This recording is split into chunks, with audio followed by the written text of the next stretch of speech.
Hi, it's Mike from Mike's Unboxing Reviews and How To, and today's video we'll be taking a look at the ultimately very disappointing Sony ZV-E10. Keep watching to find out more.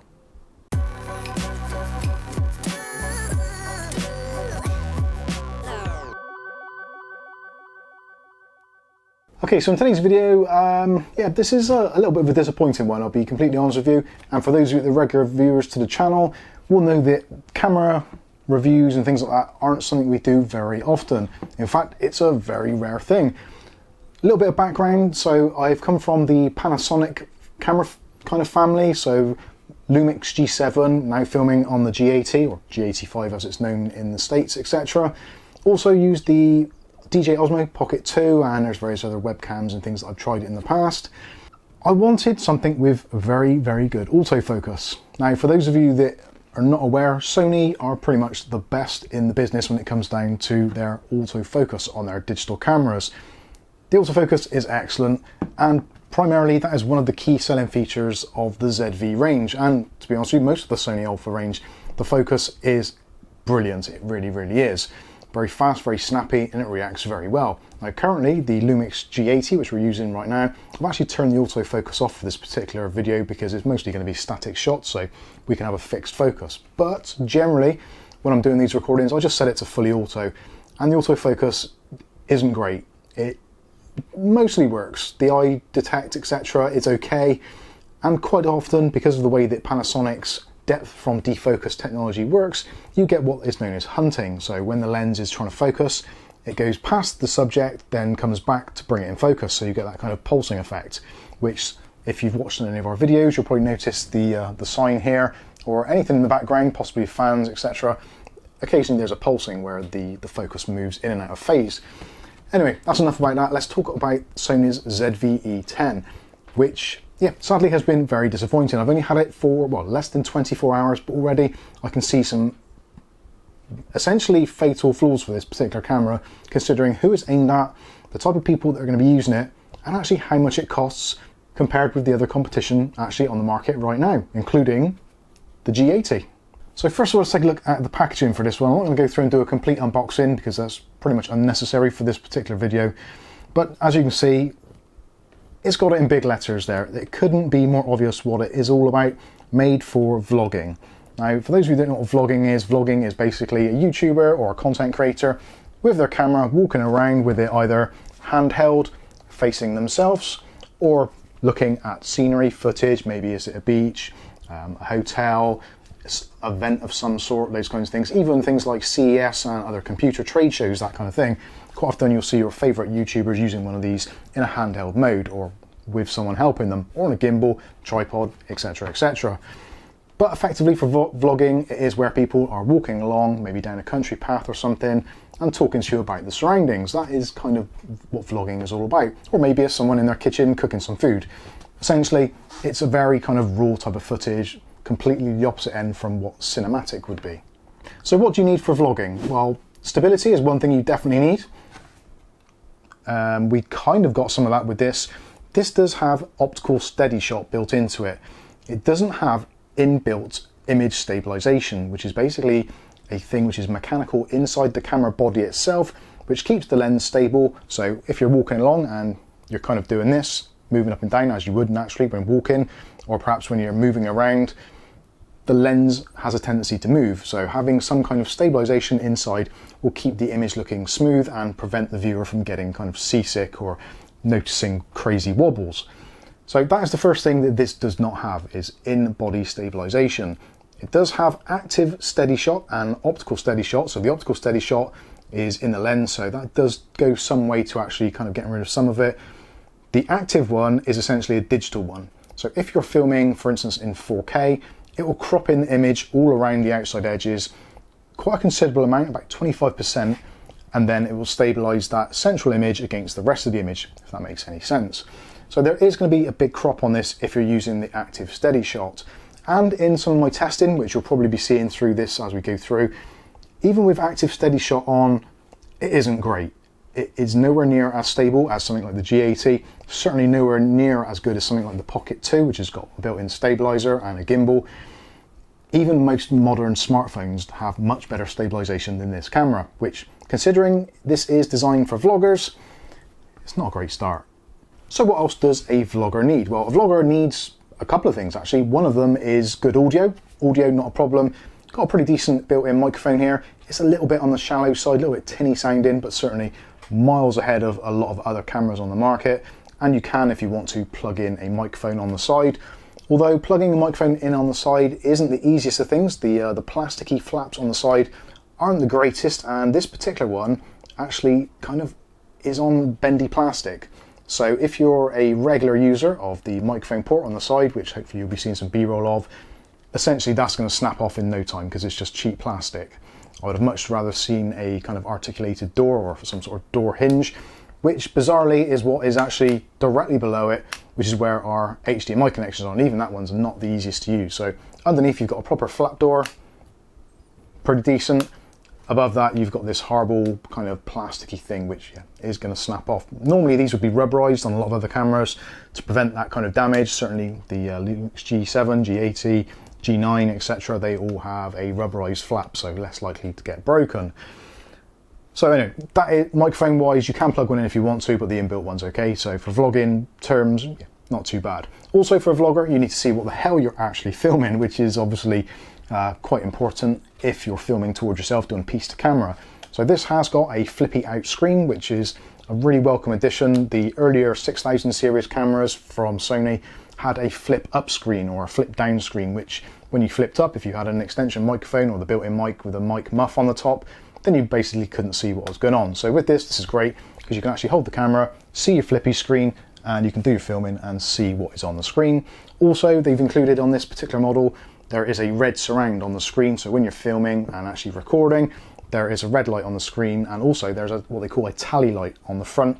So a little red light comes on here to let you know that you're actually recording. The amount of times I've actually done a piece to camera on other cameras and I've been gibbering away and then I've realized that it's not recording. But with this, actually, that is something that vloggers will be taking use of, and that is that red tally light to say you're recording. So again, that is a pretty decent feature. So microphone wise, yeah, not too bad at all. The flap isn't great. The flippy out screen, absolutely brilliant, love it. Same as the G80, works exceptionally well. One potential downside of the flippy out screen is when it is flipped out, if you are using the USB Type-C or the HDMI, or in some instances the microphone cable, then they stick out and actually block out the majority of what you can see. This is pretty much inherent with most digital cameras these days, so not really a deal breaker. It's something we've learned to deal with, but certainly it can be a little bit distracting. But really, this is designed for handheld use, vlogging. That is essentially what it says on the box. Which comes down to another point. What else would you need if you're out vlogging? So if you're out doing a vlog, it's unlikely you're going to do the whole thing in one take. You're probably going to do a little bit of filming, and go do various things from the day, from when you get at your event to the event itself, interview people, and then possibly the journey home and then wrapping up. This battery ain't going to do it. It's got a tiny little battery in there which doesn't last very long at all, and almost to the point of earlier on today when I was doing some filming in 4K, just running off the battery, you could almost see the counter counting down. Obviously from 100% down to 0%, and we were filming a very short amount, maybe 10 minutes, and it went from like 90% down to about 60. So the battery life on this is pretty horrendous, which kind of could be forgivable. But sadly, even though this does charge from USB Type-C, if you charge with USB Type-C and are using the battery and you're filming at the same time, it overheats like crazy. This is a big problem with pretty much most Sony cameras to some extent, and some other cameras obviously as well. I haven't found it with any of my Lumix cameras so far, and in fact I've had those filming high resolution for hours on end doing streams, being powered by a separate power bank, etc, etc. Never ever have I seen on that camera that overheat like, come on. This one, sadly, doing a video which actually you can check out the video up here. It is how to install a AMD cooler on an AMD CPU. You can take a look at the footage and see it for yourself. There's nothing particularly much going on. We were very limited in what we were doing. To begin with, we had the HDMI cable plugged in and the USB Type-C and the battery in, and we got about 3 minutes or 5 minutes in and immediately the warning come on to say it was overheating. This is not good. There's going to be a lot of people out there that want to use this as a kind of a dual camera, so out vlogging out and about in the wilderness, or maybe actually in their kind of home studios set up with possibly an HDMI output so you can actually monitor it. Now I'm currently monitoring this on my G80 via the HDMI output, which is coming from the camera and is going into a monitor which is just off the screen there, so I can see what is in focus and what isn't, etc, etc, and get an idea of what the shot looks like.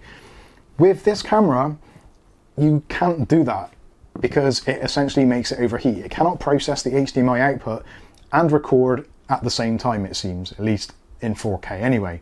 1080p I haven't tried because the 1080p on this is, to be honest with you, is pretty awful. It's very soft, and if you're buying this for a 1080p footage, you might as well just use an iPhone. You really should. There isn't going to be a great deal of difference in actual terms of quality. Obviously this is going to be more flexible. The whole idea of this is, again, it's on the box. It is a Sony 4K camera made for vlogging, and it kind of isn't. So the next thing of, well, this is a positive and a negative, and it's the price actually, believe it or not. In terms of the actual specification of the camera, looking completely aside from the faults and the other problems with it, it's actually a cheap camera. So to have a interchangeable lens, which also again is another thing which vloggers do enjoy, so you press a button in there and you can basically twist the lens off and you can replace the lens with either a wider lens, a longer lens, a better stabilized lens, that kind of thing. In terms of cameras with actually a removable lens, this kind of spec with this kind of focal ability, it's actually pretty cheap. So this come in at around about £770 here in the UK as a kit with the lens itself. You can buy it just the body only for about 700, maybe 670, something along those lines. That seems to a lot of people like an absolute ton of money, and it is to me because I'm a relatively humble person. I can't afford these kinds of things, so when I do buy them, it's a massive investment and I want them to do what they're meant to do. Hence why I've used the G80 for as long as I have, because it's been a fantastically reliable camera, apart from the slightly dubious autofocus. But other than that, it's been great and is a kind of even cheaper than what this is, but can achieve very similar results. So price-wise, in terms of the Sony lineup, this is actually pretty good. The next one up really, which has got a similar sort of feature set, but it's a full frame version, would be the A7C, which is about £1,700 just for the body. Then you've got to buy a lens, which can be anything, if, like a kit lens like this, somewhere between £100 and £150 if you buy in the used market, possibly even less. New, probably a little bit more, £200, £250. So in terms of price-wise, it's actually not too bad. But if you then look at the competition, again, I hark back to things like the G7, the G80, which we're using at the moment.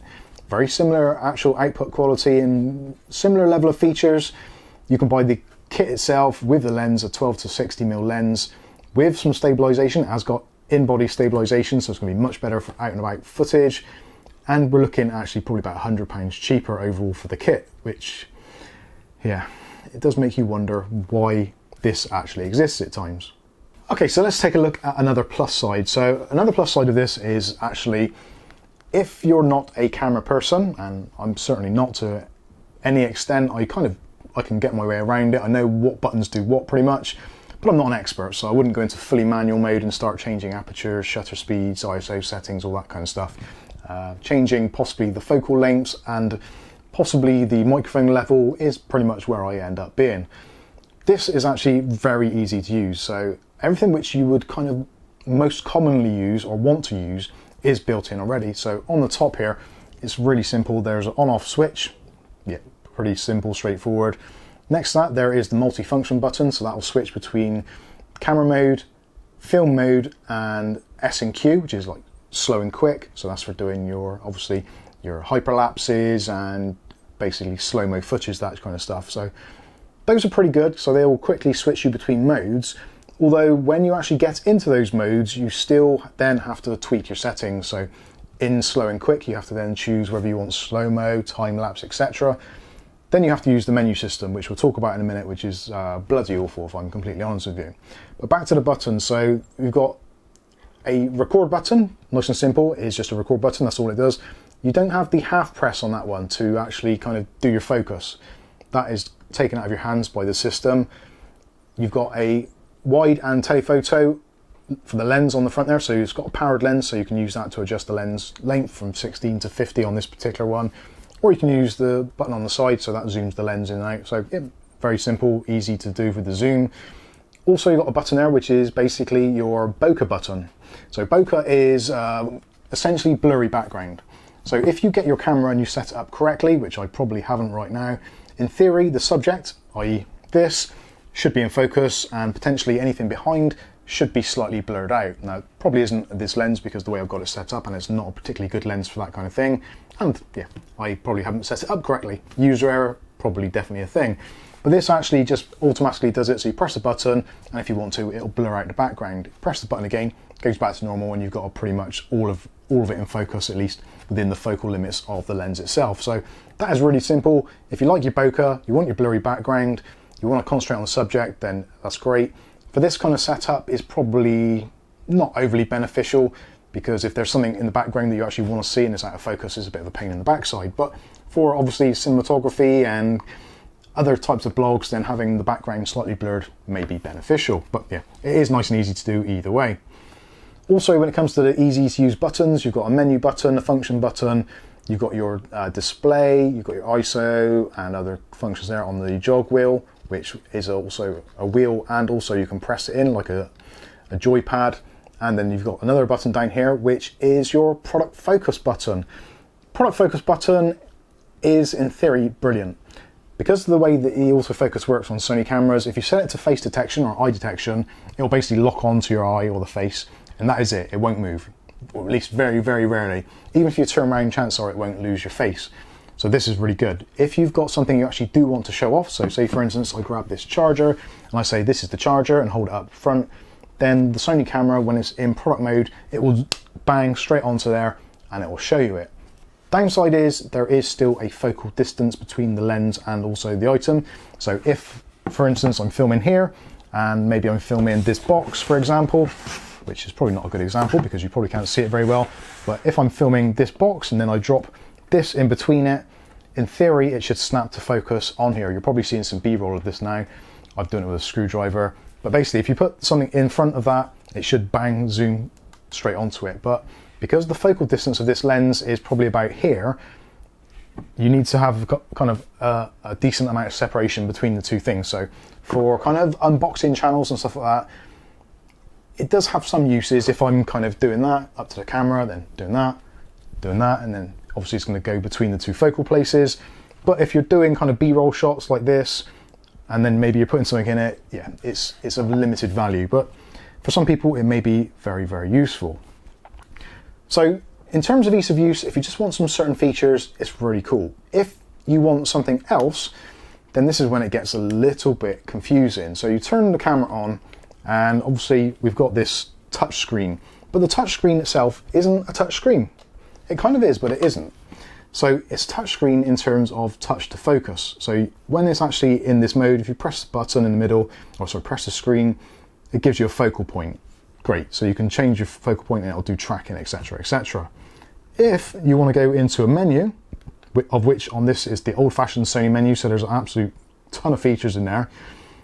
If you've got this set towards you, and you're kind of like this, and you're doing all this, you can't really see what's going on behind you with the buttons. So you'd expect, oh, it's a touch screen, I'll press the touch screen. You can't select anything on the touch screen other than a focal area. And that is only in certain modes as well. So the fact it's got a touch screen, but it isn't fully touch screen, again, is one of those things which is super, super annoying. Even an old camera like the G80 or even the G7, both of them flippy out articulated screens and fully touchscreen sensitive for going through menus, everything like that. You don't really even need to know where the buttons are. So in terms of a vlogging camera, the G80, yeah, it's a much better deal all round. So let's talk about some more advanced features which some of you may be interested in. If you're perhaps got a similar setup to what we've got here, so at the moment I've got the camera, I've got an HDMI cable going out of the camera into a side monitor here. Also, Kath is there falling asleep behind the camera looking at the screen. So the screen on the actual camera is flipped out, so Kath's monitoring it this side to make sure that everything's okay and the levels are okay. And I'm just briefly looking across every now and then in between shots to see what's going on this monitor. So this is something you cannot do with this camera. If you plug in your HDMI output into this camera, the HDMI output is what you get. So you can still get your menus and all that kind of stuff. And when it's not recording, you get the full readout on the screen. But because this processor in the camera, the old Bionic 7 or whatever it is in there, hasn't got enough grunt to actually process the HDMI output and on a screen at the same time, it doesn't display anything on the screen. All you get is the red box around the outside edge there to say it's recording. You can't see anything on it, so in our instance, when Kath's monitoring this, and maybe in your own kind of productions or setups, you've possibly got someone behind the camera and you've also got another display for maybe, I don't know, your art director or whatever, just to keep an eye on the screen. It's a very common setup having an HDMI output. A lot of people ask for it. So to have the screen on here actually turn off is yeah, again, for certain setups, it's ridiculous. It's something which a lot of cameras can do very easily. This fails to do it. And also, if you have it all connected up at the same time, even with the fact that it's taken some of the processing power away from the screen to not show you anything, it still overheats. We actually filmed this, a video this morning, which I said about just now, and we had to do it in about 8 or 9 different segments because we were getting through it and all of a sudden it'd come up, the thermostat would come up on the screen, camera overheated, shutting down. And it did it a few times. Now, if you're a busy person or you've got something going on, you're doing your thing, you're into your flow, you're in the zone, and then the camera craps out. That's the last thing you want. And this is marketed as a 4K camera. It says there on the back, E10 4K. It's got 4K plastered everywhere. That is the major selling point of this. But it can't do 4K. And this is even with just the battery in. No other things, literally just on a tripod, in a 23 degrees room, roughly, 23 degrees C, maybe 22, it was a little bit cooler this morning. But it wasn't a particularly hot room, and it just overheated within, literally, I would say, probably, the first time was about 5 minutes in, possibly, maybe a little bit later. After that, subsequent overheats were getting quicker and quicker, obviously, because it just couldn't dissipate the heat. I figured it might have been something to do with trying to charge in the USB Type-C and have a battery and do HDMI at the same time, which in theory shouldn't really be a problem, but clearly it very much is with this camera. Another thing, obviously, if you are monitoring your output, if you do choose to use 1080p, which it can do, when you're in 1080p mode, the HDMI output isn't clean, or at least I can't find a way of making it clean. So the output on the screen shows you basically everything that's going on in the camera, so your shutter speeds, your focal points, all that kind of stuff. I'm sure that somewhere in the menu system there is somewhere that you can actually disable that. But it just seemed really weird that the 4K would output clean raw straight to the monitor, but the 1080p wouldn't. Which again, for some people, if you're streaming, you're going to be streaming in 1080p because there's no point whatsoever streaming in 4K. And very few capture cards will actually accept 4K in. Some will, but generally they'll be 1080p. So yeah, if you're into streaming and you're thinking, I'll get a couple of these streaming cameras, maybe have one as an overhead, I honestly don't think you can rely on it enough to actually do a long stream. If you're doing long format content, I think you're really going to struggle with this camera. So let's go through my list. I've got my checklist here of things which were problematic that I thought. So let's go with the plus sides first, just to wrap up on this. Plus sides, obviously the price, interchangeable lenses, the focal system is great, the flippy screen is a great addition, and easy buttons for the slow and quick, and obviously the bokeh button is great. Those are the plus sides of this. I suppose you could say it's compact as well. It is actually a very small camera, so it's relatively pocketable. You wouldn't put it in your back pocket. It's no replacement for a mobile phone, but yes, in terms of sheer size, the lens itself, it's actually quite a compact system. Negatives, price again is it's a lot of money for a camera which doesn't particularly work. No touchscreen in menus, overheating in 4K, no in-body stabilization, which we knew about. Something which we didn't really touch on much actually, because of the no IBIS and basically the crap processor inside this thing. You get the jelly wobble effect, and I'll try and show you some footage of this so you can actually see what I mean. Jelly wobble is more technically known as rolling shutter. So the way the shutter works in the camera, except in the image, normally if you move a camera around, like pan around, the shutter is kind of able to work out what's going on and keep the image looking straight. With the jelly wobble, or a rolling shutter, if you move the camera a little too fast for the shutter, you get this kind of effect, so it wobbles. And it's most noticeable when you're doing faster panning and tilting, It seems much more prevalent in 1080p than it does in 4K for some bizarre reason. 4K does actually seem a little bit better, and also it's going to be exacerbated or worse, in fact, if you're using higher shutter speeds, because the lower shutter speeds it can kind of keep up with itself. If you're using 60p or 50p, then it's going to be really problematic. The camera just, quite honestly, I don't think the processor inside this unit is up to the job of what they want it to do. That's my honest opinion. So the next one is no HDMI, no screen when you're recording via HDMI on a separate monitor. Again, yeah, that's just a bloody stupid thing to do. Again, down to the very low end processor on this. 1080p not clean, as we said before, but it is in 4K for some bizarre reason. You can't use USB Type-C for power only. That's actually quite an important one. So again, for those of you that are planning on using this for possibly streaming, if you're thinking, right, okay, I'm going to take the battery out and I'm just going to use the USB Type-C, I'm going to plug it into the included charger. The charger itself actually is only 5 volts, 1.5 amps. So I don't think this has got enough grunt to actually power the camera with USB Type-C. Possibly you can get around that, whether or not it's supported, whether or not that's going to create even more overheating by putting too much power into it, I don't know. But certainly if you want to run the camera and power it off a USB Type-C, you cannot do it. You'll need to get either a battery or get a dummy battery with an AC adapter or DC adapter coming off it, so you can plug it into the mains or via some other USB charging method. So dummy batteries are pretty easy to get hold of, but again, it's another one of those things which is just a pain in the backside. And the last one, which is going to be really nitpicky, but I've come from the Panasonic Lumix family, so it took me a while to get used to that, but this is yeah, another level of kind of Sony-ness. So the actual memory card structure is quite bizarre. Now this uses their own kind of system. I can't even remember what it's called now. It's like XAVCS or something like that. You get your memory card out. Normally, most places you go into the DCI folder and look for your images, stills, videos, etc. Whereas with this, it's kind of like a hidden structure system, very much like some of the older cameras. So you'd go in and you'd see one that said, I don't know, it's like titles, then something else, then something else. So the actual folders themselves and the film is actually hidden quite a way into the memory card. Now you can use Sony's own software and run it through there. That will make life easier. But if you're one of those people that just does your footage, take out the SD card, boom, into a card reader, you're going to have to hunt around. And it's just why. It's unnecessary. Again, with the Panasonics, take the card out. Most cameras, take the card out, put it in your card reader, pops up on your screen, DCI, go into the first folder, and there's your images. Nice and easy. Whereas this, you've got to hunt around for it.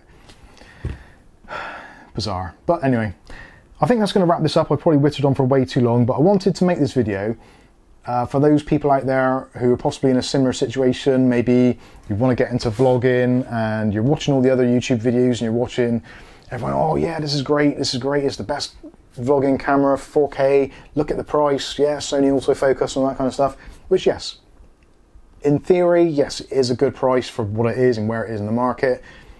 Whether or not it's made for vloggers, I still don't really believe that.